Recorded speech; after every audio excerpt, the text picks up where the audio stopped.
ಆಪಾದಮೌಲಿಪರ್ಯಂತಂ ಗುರುಣಾಂ ಆಕೃತಿಂ ಸ್ಮರೇತ್ ತೇನ ವಿಘ್ನಾಃ ಪ್ರಣಶ್ಯಂತಿ ಸಿದ್ಧ್ಯಂತಿ ಚ ಮನೋರಥಾಃ. ದುರ್ವಾದಿಧ್ವಾಂತರವಯೇ ಸಜ್ಜನೇಂದೀವರೇಂದವೇ ಶ್ರೀ ರಾಘವೇಂದ್ರ ಗುರವೇ ನಮಃ ಕಾರುಣ್ಯ ಸಿಂಧವೇ.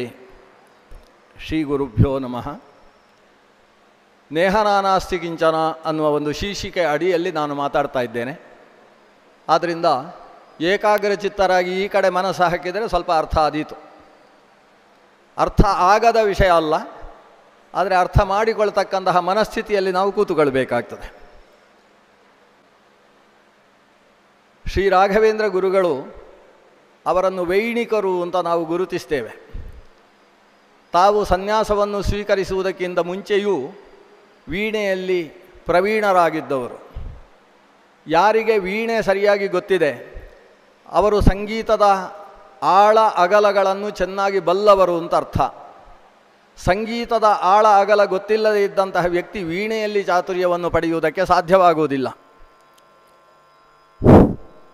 ವೀಣಾ ಸಾಮರ್ಥ್ಯ ಅನ್ನುವುದೇ ಒಬ್ಬ ವ್ಯಕ್ತಿಯ ಸಂಗೀತ ಪ್ರಾಬಲ್ಯವನ್ನು ತಿಳಿಸತಕ್ಕಂಥದ್ದು.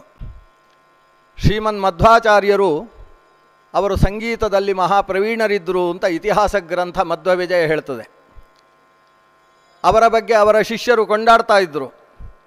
ಗಂಧರ್ವ ವಿದ್ಯಾ ನಿಪುಣಸ್ಯ ತಸ್ಯ ಗಂಧರ್ವವರ್ಯೈ ಅನುಗೀತ ಕೀರ್ತೇ. ಗಂಧರ್ವ ವಿದ್ಯೆ ಅಥವಾ ಗಾಂಧರ್ವ ವಿದ್ಯೆ ಅಂದರೆ ಸಂಗೀತ ಅಂತ ಅರ್ಥ. ಸಂಗೀತಕ್ಕೂ ತತ್ವಜ್ಞಾನಕ್ಕೂ ಒಂದು ನಿಕಟವಾದ ಸಂಬಂಧ ಇದೆ. ತತ್ವಜ್ಞಾನ ಅನ್ನುವ ಶಬ್ದ ಕೇಳಿದಾಗಲೇ ಒಳಗೆ ಹೊರಗೆ ಎರಡು ಕಡೆಯಲ್ಲೂ ಬೆಳಕು ಬರ್ತದೆ. ಆ ತತ್ವಜ್ಞಾನ ಅನ್ನುವುದೇ ಬೆಳಕನ್ನು ಸೂಚಿಸತಕ್ಕಂಥದ್ದು. ಸಂಗೀತ ಮತ್ತು ತತ್ವಜ್ಞಾನ ಅವೆರಡು ಅತ್ಯಂತ ನಿಕಟವಾದ ಸಂಬಂಧವನ್ನು ಪಡೆದದ್ದು. ಶ್ರೀ ರಾಘವೇಂದ್ರ ಗುರುಗಳು ತಾವು ಸನ್ಯಾಸವನ್ನು ಸ್ವೀಕರಿಸಿದ ನಂತರದಲ್ಲಿ ಆ ವೀಣೆಯನ್ನು ಹಾಗೆ ಮುಂದುವರಿಸಿದರು. ಗೋವಿಂದನನ್ನು ಹಾಡಿದರು. ಗೋವಿಂದನನ್ನು ಹಾಡ್ತಾ ಅದರ ಜೊತೆಗೆ ನಮ್ಮ ಮಾನವ ಶರೀರವೇ ಒಂದು ವೀಣೆ ಅಂತ ಉಪನಿಷತ್ತು ಏನು ವರ್ಣಿಸ್ತದೆ. ಅಥ ಖಲು ಇಯಂ ದೈವೀ ವೀಣಾ ಭವತಿ ಅಂತ ಐತರೇಯೋಪನಿಷತ್ತಿನಲ್ಲಿ ವೀಣೆಯಲ್ಲಿ ಹೇಗೆ ಬುರುಡ ಇದೆ ಹಾಗೆ ನಮ್ಮ ಶರೀರದಲ್ಲಿ ತಲೆಬುರುಡ ಇದೆ. ವೀಣೆಯಲ್ಲಿ ಹೇಗೆ 7 ತಂತಿಗಳಿದ್ದಾವೆ ಹಾಗೆ ನಮ್ಮ ಶರೀರದಲ್ಲಿ 7 ಧಾತುಗಳಿದ್ದಾವೆ. ವೀಣೆಯಲ್ಲಿ ಯಾವ ಯಾವ ಅವಯವಗಳು ಉಂಟು ಅದಕ್ಕೆ ರೂಪಕವಾಗತಕ್ಕಂತಹ ಅವಯವ ಈ ಮಾನವ ಶರೀರದಲ್ಲಿದೆ. ಇದು ಒಂದು ದೈವಿ ವೀಣೆ. ಆ ವೀಣೆಯನ್ನು ಮೀಟಿದಾಗ ಸಾಮಾನ್ಯ ಮನುಷ್ಯನ ಮನಸ್ಸು ಏಕಾಗ್ರವಾಗ್ತದೆ. ಈ ಮಾನವ ವೀಣೆ ಅನಿಸಿದ ಶರೀರವನ್ನು ಭಗವಂತನ ಕಡೆಗೆ ಮೀಟುವ ಕೆಲಸ ನಡೆಸಬೇಕು ಅನ್ನುವ ದೃಷ್ಟಿಯಿಂದ ಶ್ರೀಮನ್ ಮಧ್ವಾಚಾರ್ಯರ ಗ್ರಂಥಗಳಿಗೆಲ್ಲ ವಿಶಿಷ್ಟವಾದ ವ್ಯಾಖ್ಯಾನವನ್ನು ರಚಿಸಿ ಲೋಕಕ್ಕೆ ಒಂದು ದೊಡ್ಡ ಜ್ಞಾನದ ವರ್ಷಣವನ್ನು, ಜ್ಞಾನದ ಮಳೆಯನ್ನು ಸುರಿಸಿದಂತಹ ಕಾರುಣ್ಯಪೂರ್ಣ ಗುರುಗಳು ಶ್ರೀ ರಾಘವೇಂದ್ರ ಸ್ವಾಮಿಗಳು. ಅವರು ವ್ಯಾಖ್ಯಾನಿಸಿದ ಉಪನಿಷತ್ತಿನ ಅನೇಕ ಭಾಗಗಳಲ್ಲಿ ಒಂದು ತುಂಡು ನೇಹನಾನಾಸ್ತಿ ಕಿಂಚನ ಅನ್ನೋ ಒಂದು ತುಂಡು. ಅದೊಂದು ಮಹಾವಾಕ್ಯ ಅಲ್ಲ, ಅದು ವೇದದ ಖಂಡವಾಕ್ಯ, ಉಪನಿಷತ್ತಿನ ಒಂದು ತುಂಡು ಮಾತು. ಆ ಮಾತಿನಲ್ಲಿ ಎಷ್ಟೆಷ್ಟೋ ವಿಚಾರಧಾರೆಗಳು ಈ ದೇಶಕ್ಕೆ ಸಂದಿದ್ದಾವೆ. ಅದರಲ್ಲಿ ನಮಗೆ ಬೇಕಾದ ಅಂಶಗಳನ್ನಷ್ಟೇ ಇಲ್ಲಿ ಅವಲೋಕನ ಮಾಡುವ ಕೆಲಸವನ್ನು ನಾನು ಮಾಡ್ತಾ ಇದ್ದೇನೆ. ನಮ್ಮ ಪ್ರತಿಯೊಂದು ಕ್ರಿಯೆಯೂ ಭಗವಂತನಿಂದಾಗಿ ನಡೆಯುತ್ತೆ ಅನ್ನುವುದು ವೇದಾಂತದ ಮೂಲ ತತ್ವ. ತೇನ ವಿನಾ ತೃಣಮಪಿ ನ ಚಲತಿ. ಎಲ್ಲವೂ ನಡೆಯುವುದು ಭಗವಂತನಿಂದ. ನಡೆಸುವುದಕ್ಕೆ ಭಗವಂತ ಎಲ್ಲೆಡೆ ತುಂಬಿದವ. ದೇವರು ಅನ್ನುವುದು ವಸ್ತುತಃ ಅರ್ಥವಾಗುವ ವಿಷಯ ಅಲ್ಲ. ಅದು ನನಗೆ ಅರ್ಥವಾಗಲಿಲ್ಲ ಅಂತ ತಿಳ್ಕೊಂಡ್ರೆ ದೇವರು ಅರ್ಥವಾಗಿದ್ದಾನೆ ಅಂತ ಅರ್ಥ. ಅವನು ತಿಳಿಯಲ್ಪಡುವುದಿಲ್ಲ ಅನ್ನುವುದೇ ಭಗವಂತನ ಅವೇದ್ಯತ್ವ ಅನ್ನುವುದೇ ಒಂದು ವಿಶೇಷವಾದ ಸ್ವರೂಪ. ಆ ಭಗವಂತನನ್ನು ನಾವು ಸಿಂಧುವಿನಲ್ಲಿ ಒಂದು ಬಿಂದುವಿನಷ್ಟು ತಿಳಿದರೆ ದೇವರನ್ನು ತಿಳಿದಿಲ್ಲ ಅಂತ ತಿಳ್ಕೊಂಡಂತಹ ಜ್ಞಾನ ನಮ್ಮಲ್ಲಿ ಉಂಟಾಗ್ತದೆ. ಎಲ್ಲೆಡೆ ತುಂಬಿದ ಭಗವಂತ ಅವ ಹೇಗೆ ಕೆಲಸಗಳನ್ನು ಮಾಡ್ತಾನೆ, ಸರ್ವಕರ್ತ ಅಂತ ಅವನನ್ನು ಯಾಕೆ ಕರೆಯುವುದು? ಜನ್ಮಾದ್ಯಸ್ಯ ಯತಃ ಅನ್ನುವ ಸೂತ್ರದಲ್ಲಿ ವೇದವ್ಯಾಸರು ಜಗಜ್ಜನ್ಮಾದಿ ಕರ್ತಾರನಿದ್ದಾನೆ ಭಗವಂತ ಅಂತ ಯಾವ ಅಭಿಪ್ರಾಯದಲ್ಲಿ ಹೇಳಿದರು? ಇದನ್ನು ತಿಳಿಯುವುದು ತುಂಬ ಕಷ್ಟ. ಆದರೂ ಮಾತಿನಿಂದ ಅದನ್ನು ಹೇಳುವುದಕ್ಕೆ ಸಾಧ್ಯವಾಗ್ತದೆ. ದೇವರು ಜಗತ್ತನ್ನು ಸೃಷ್ಟಿಸಿ ಜಗತ್ತಿನ ಪ್ರತಿಯೊಂದು ವಸ್ತುವಿನಲ್ಲೂ ಕೂಡ ತಾನು ಸೃಷ್ಟಿಸಿದ್ದರ ಒಳಗೆ ತಾನು ಪ್ರವೇಶ ಮಾಡಿದ. ತಾನು ಒಳಗೆ ಪ್ರವೇಶ ಮಾಡಿ ಅದರಲ್ಲಿ ಕ್ರಿಯೆಯುಂಟಾಗುವ ಹಾಗೆ ಮಾಡಿದ. ತತ್ಸೃಷ್ಟುವ ತದೇವಾನು ಪ್ರಾವಿಶತ್ ತದನು ಪ್ರವಿಶ್ಯ ಸಚ್ಚತ್ಯಚ್ಚಾಭವತ್ ಅಂತ ಉಪನಿಷತ್ತು ಹೇಳ್ತದೆ. ತಾನು ಸೃಷ್ಟಿಸಿದ್ದರ ಒಳಗೆ ಪ್ರವೇಶಿಸಿ ಅದರಲ್ಲಿ ಕ್ರಿಯೆ ಉಂಟಾಗುವ ಹಾಗೆ ಮಾಡಿದ. ಪ್ರಪಂಚದ ಯಾವ ವಸ್ತುವನ್ನು ನೋಡಿದರೂ ಕೂಡ ಆ ವಸ್ತುವಿನ ಒಳಗೆ ಅದೇ ತದ್ರೂಪ ಭಗವಂತ ಇದ್ದಾನೆ ಅಂತ ನಾವು ಚಿಂತಿಸಬೇಕು.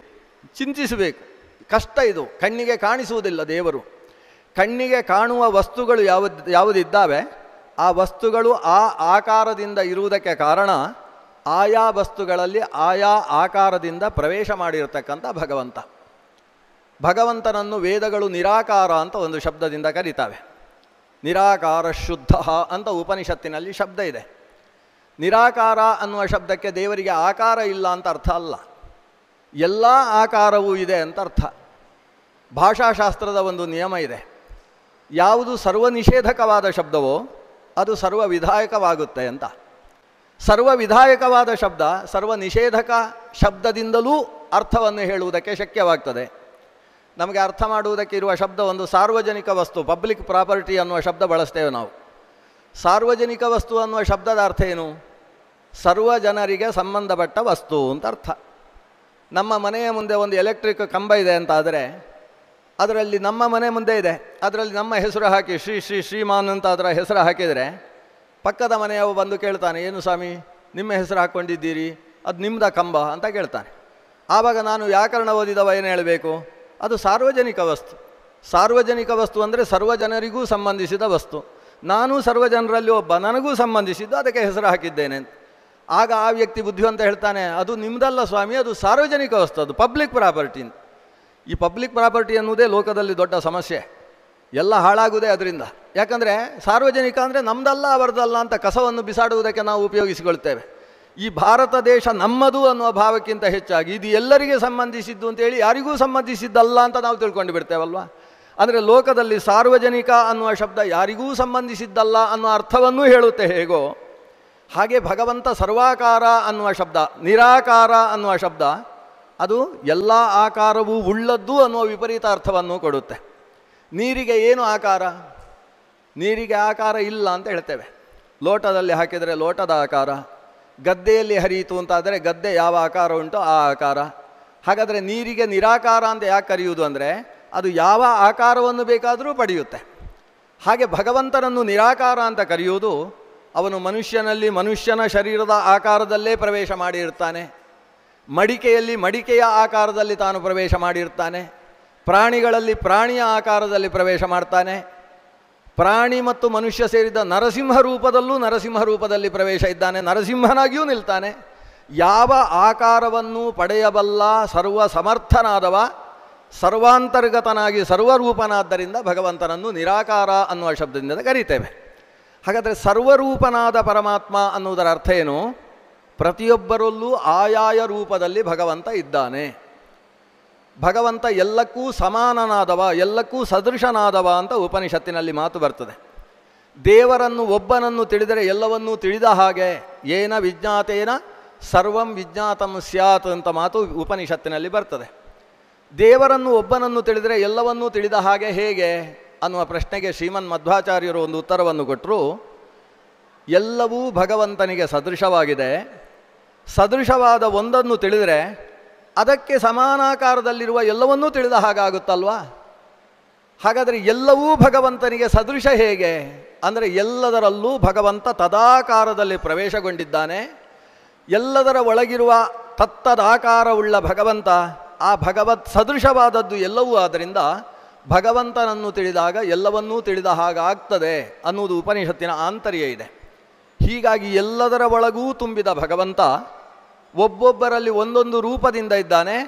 ಆ ಒಂದೊಂದು ರೂಪಗಳು ಬೇರೆ ಬೇರೆಯೋ ಒಂದೋ ಅನ್ನುವುದು ಒಂದು ತತ್ವಜ್ಞಾನಕ್ಕೆ ಸಂಬಂಧಪಟ್ಟ ವಿಮರ್ಶೆ. ನನ್ನಲ್ಲಿ ತುಂಬಿದ ದೇವರು, ನಿಮ್ಮೆಲ್ಲರಲ್ಲೂ ಪ್ರತ್ಯೇಕವಾಗಿ ತುಂಬಿದ ದೇವರು ಒಬ್ಬನೋ ಬೇರೆಯೋ ಅಂತ ನಾವು ಲೌಕಿಕ ದೃಷ್ಟಿಯಿಂದ ಓದಿದರೆ ಹೇಳಿದರೆ ಅದು ಬೇರೆ ಅಂತಲೇ ನಾವು ಹೇಳ್ತೇವೆ. ಯಾಕಂದರೆ ನನ್ನಲ್ಲಿ ತುಂಬಿದ ದೇವರು ಏನೇನೋ ಮಾಡಿಸ್ತಾನೆ, ಇನ್ನೊಬ್ಬರಲ್ಲಿ ತುಂಬಿದ ದೇವರು ಇಲ್ಲಿ ಮಾತಾಡಿಸಿದ ಹಾಗೂ ಅಲ್ಲೂ ಮಾತಾಡಿಸ್ತಾನೆ ಕೆಲವು ಸಲ. ನಿಜವಾಗಿ ಸ್ಟೇಜಿನಲ್ಲಿ ನಿಂತವರು ಮಾತಾಡಬೇಕು, ಕೂತವರು ಕೇಳಬೇಕಲ್ವಾ? ಹಾಗಿಲ್ಲ, ಸ್ಟೇಜಿನವರು ಮಾತಾಡುವುದು, ಕೂತವರು ಮಾತಾಡುವುದು ಅಂತ ದೇವರು ಏನೇನೋ ಒಬ್ಬರಲ್ಲಿ ಮಾಡಿಸುವಂಥ ಪ್ರಸಂಗ ಬರ್ತದೆ. ಒಬ್ಬರಲ್ಲಿ ಕೇಳುವ ಹಾಗೆ ಕೆಲಸ ಮಾಡ್ತಾನೆ, ಒಬ್ಬರಲ್ಲಿ ನಿಂತಾಡುವನು, ಒಬ್ಬೊಬ್ಬರಲ್ಲಿ ಒಂದೊಂದು ಕೆಲಸವನ್ನು ಭಗವಂತ ಮಾಡ್ತಾ ಇದ್ದಾನೆ. ಬೇರೆ ಬೇರೆ ಕೆಲಸವನ್ನು ಮಾಡಿಸುವವ ಒಬ್ಬನಾಗುವುದು ಹೇಗೆ?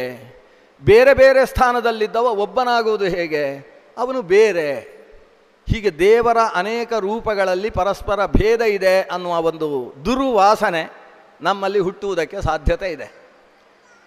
ಇನ್ನೂ ಕೆಲವು ವಿಷಯಗಳಿದ್ದಾವೆ ಶಾಸ್ತ್ರದಲ್ಲಿ. ನಾವು ನಮ್ಮ ಶರೀರದ ಒಳಗೆ ಭಗವಂತ ಎಷ್ಟು ರೂಪದಲ್ಲಿದ್ದಾನೆ ಅಂತ ಲೆಕ್ಕ ಹಾಕುವುದಕ್ಕೆ ಸಾಧ್ಯ ಇಲ್ಲ. ಹರಿಕಥಾಮೃತ ಸಾರ ಓದಿದವರಿದ್ದರೆ ಲೆಕ್ಕ ಹೇಳ್ತಾರೆ. 1:3,000 ಅಂತ ಹೇಳ್ತಾರೆ, 7,000 ಅಂತ ಹೇಳ್ತಾರೆ, 9,500 ಅಂತ, 72,000 ಅಂತ, ಎಷ್ಟೆಷ್ಟೋ ರೂಪಗಳು. ಭಗವಂತ ಅನೇಕ ರೂಪಗಳಿಂದ ತಾನು ನಮ್ಮ ಒಳಗೆ ನಿಂತು ಕೆಲಸಗಳನ್ನು ಮಾಡ್ತಾ ಇದ್ದಾನೆ. ಇಷ್ಟೆಲ್ಲ ರೂಪಗಳನ್ನು ಅನೇಕ ಅಂತ ನಾವು ಕರೀತೇವೆ. ಅಥವಾ ಮತ್ಸ್ಯ ಕೂರ್ಮ ವರಾಹ ನರಸಿಂಹ ವಾಮನ ಪರಶುರಾಮ ರಾಮಕೃಷ್ಣ ಬುದ್ಧ ಕಲ್ಕಿ ಅಂತೇಳಿ 10 ರೂಪ ಅಂತ ಕರೀತೇವೆ. ವಿಶ್ವ ವಿಷ್ಣು ವಷಟ್ಕಾರ ಅಂತ ಪ್ರಾರಂಭ ಮಾಡಿ ಸರ್ವಪ್ರಹರಣಾಯುಧ ಅಂತ ವಿಷ್ಣು ಸಹಸ್ರನಾಮ ಪ್ರತಿಪಾದ್ಯವಾದ 1000 ರೂಪ ಅಂತ ಹೇಳ್ತೇವೆ. ದೇವರಲ್ಲಿ 1000 ಅಂತ ಆಗಬೇಕಾದರೆ ಎಲ್ಲವೂ ಒಂದಾಗುವುದು ಹೇಗೆ? ದೇವರು ಮತ್ಸ್ಯಾದಿ ದಶರೂಪ ಅಂತ ಆಗಬೇಕಾದರೆ ಅವನು ಒಂದೇ ಆಗುವುದು ಹೇಗೆ? ಅದರಿಂದ ಏಕೋ ದೇವ ಅಂತ ಹೇಳುವುದು ಹೇಗೆ? ದೇವರು ಅನೇಕ ರೂಪದಿಂದ ಇದ್ದಾನೆ ಅಂದರೆ ಆ ರೂಪಗಳಿಗೆ ಭೇದ ಇದೆ, ಪರಸ್ಪರ ಭಿನ್ನವಾಗಿದೆ ಭಗವಂತನ ರೂಪಗಳು. ಒಂದು ಪುಟ್ಟ ಬಾಲಕೃಷ್ಣ ರೂಪ, ಇನ್ನೊಂದು ಗಡ್ಡ ಬಿಟ್ಟಂತಹ ವೇದವ್ಯಾಸ ರೂಪ. ಇದೆರಡು ಒಂದಾಗುವುದು ಹೇಗೆ? ಅದರಿಂದ ರೂಪಗಳು ಪರಸ್ಪರ ಭಿನ್ನ ಅನ್ನುವ ಒಂದು ವಾದ ಬಂದಾಗ ಅದನ್ನು ನಿರಾಕರಿಸುವುದಕ್ಕೆ ಇರತಕ್ಕಂಥ ಒಂದು ಔಪನಿಷದ ವಾಣಿ ಅದು ನೇಹ ನಾನಾಸ್ತಿ ಕಿಂಚನ ಅಂತ ಹೇಳುವ ಮಾತು. ಇಹ ಕಿಂಚನ ನಾನಾ ನಾಸ್ತಿ. ಇಹ ಅಂದರೆ ಈ ಪರಮಾತ್ಮನಲ್ಲಿ ಪರಸ್ಪರ ಭೇದ ಇಲ್ಲ. ದೇವರ ರೂಪಗಳಲ್ಲಿ ಪರಸ್ಪರ ಭೇದ ಇಲ್ಲ. ನನ್ನಲ್ಲಿರುವ ದೇವರು ನಿಮ್ಮಲ್ಲಿರುವ ದೇವರು ಬೇರೆ ಬೇರೆ ಅಲ್ಲ. ಗಂಡಸರಲ್ಲಿರ್ತಕ್ಕಂಥ ದೇವರು ಸ್ತ್ರೀಯರಲ್ಲಿರ್ತಕ್ಕಂಥ ದೇವರು ಬೇರೆ ಬೇರೆ ಅಲ್ಲ. ಯಾಕಂದರೆ ಗಂಡಸರಲ್ಲಿರುವಾಗಲೂ ಭಗವಂತನಿಗೆ ಪುರುಷ ಅಂತಲೇ ಹೆಸರು, ಸ್ತ್ರೀಯರಲ್ಲಿ ಅಂತರ್ಯಾಮಿಯಾಗಿರುವ ದೇವರಿಗೂ ಪುರುಷ ಅಂತಲೇ ಹೆಸರು. ಶರೀರದಲ್ಲಿ ಪ್ರವೇಶ ಮಾಡಿದ ಭಗವತ್ ಸ್ವರೂಪವನ್ನು ಪುರುಷ ಅಂತ ಉಪನಿಷತ್ತು ಕರೆಯುತ್ತೆ. ಭಗವಂತನ ಪುರುಷ ಅನ್ನುವ ರೂಪವೇ 3 ಇದೆ. ಇಡೀ ಬ್ರಹ್ಮಾಂಡವನ್ನು ಸೃಷ್ಟಿ ಮಾಡಿದ, ಬ್ರಹ್ಮಾಂಡದ ಹೊರಗೆಲ್ಲ ವ್ಯಾಪಿಸಿದ ಭಗವಂತನ ಒಂದು ರೂಪಕ್ಕೆ ಪುರುಷ ಅಂತ ಹೆಸರು. ಪ್ರಥಮಂ ಮಹತಃ ಸ್ರಷ್ಟೃ.